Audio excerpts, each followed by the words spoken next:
Hello दोस्तों, आज मैं अपनी एक कहानी सुनाने जा रहा हूँ। जो कहानी का नाम है लालची किसान। इस मोटिवेशनल कहानी है, तो सुनते हैं अब अपना कहानी। एक बार की बात है, एक छोटा लड़का था जिसका नाम था रामू। वह बहुत गरीब था, लेकिन बहुत मेहनती और ईमानदार था। एक दिन रामू जंगल में जा रहा था, तब उसने बूढ़े आदमी को देखा। बूढ़ा आदमी बहुत थका हुआ और भूख लग रहा था। रामू ने बूढ़े आदमी को अपने घर ले जाकर खाना पीना दिया। खाने पीने के बाद बूढ़े आदमी ने रामू से कहा, मैं एक जादूगर हूँ और मैं तुमसे बहुत खुश हूँ, इसलिए मैं तुम्हें एक जादुई पक्षी देता हूँ। यह पक्षी तुम्हारी हर इच्छा पूरी करेगा। रामू को बहुत खुशी हुई। उसने बूढ़े आदमी को धन्यवाद दिया और वह आदमी अपना घर चला गया।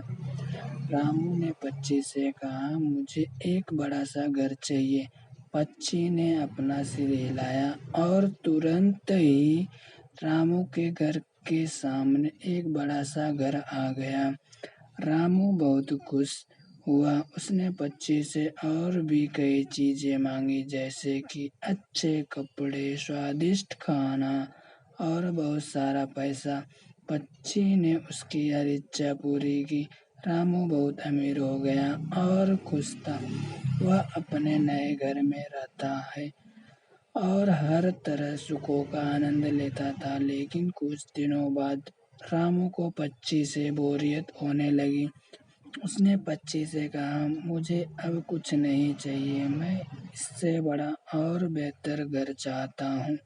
पक्षी ने कहा, मैं तुम्हारे एक और भी बड़ा बेहतर घर दे सकता हूँ, लेकिन तुम्हें याद रखना होगा कि तुमने पहले ही बहुत कुछ मांग लिया है। रामू ने कहा, मुझे परवाह नहीं है, मैं बस एक और बड़ा और बेहतर घर चाहता हूँ। पक्षी ने कहा, ठीक है। पक्षी ने अपना सिर हिलाया और रामू के घर के सामने एक और भी बड़ा बेहतर घर आ गया। रामू बहुत खुश हुआ। उसने पक्षी को धन्यवाद दिया और घर में चला गया। लेकिन कुछ दिनों बाद रामू फिर से बोरियत होने लगी। उसने पक्षी से कहा, मुझे अब कुछ नहीं चाहिए, मैं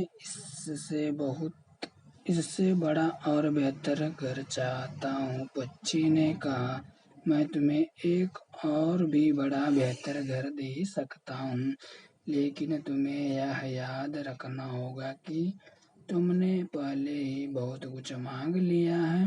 रामू ने कहा, मुझे परवाह नहीं है, मैं बस एक और बड़ा बेहतर घर चाहता हूँ। पक्षी ने कहा, ठीक है। पक्षी ने अपना सिर हिलाया और रामू के घर के सामने एक और भी बड़ा और बेहतर घर आ गया। रामू बहुत खुश हुआ। उसने पक्षी को धन्यवाद दिया और घर में चला गया। लेकिन कुछ दिनों बाद रामू फिर से बोरियत होने लगी। उसने पक्षी से कहा, मुझे अब कुछ नहीं चाहिए, मैं इससे और बेहतर घर चाहता हूँ। पक्षी